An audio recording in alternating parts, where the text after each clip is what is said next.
Luto na po. 10 taon naming hinintayan. Alas 2 ata tayo nagluto. Ayan.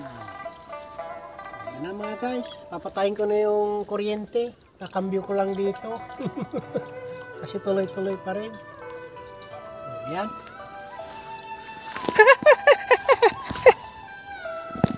Nagkisiw yan.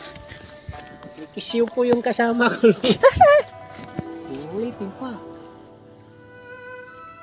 Ayan guys. Ito na.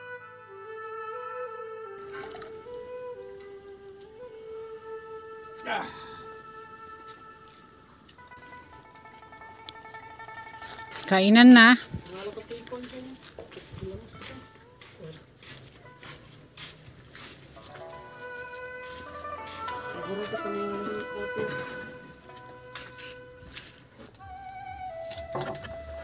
Oh.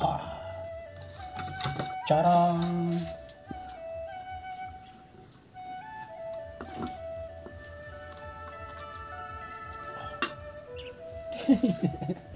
Di kaya na. So yan na. Kainan na sa ating litsong kupal. Okay. Thank you sa blessing nito, Lord. Thank you, thank you. Meron pa tayong Fish siya. dilis at yung nahuling Tilapia. tilapia ni tatay kagabi. Gamit lechon ah. Bye!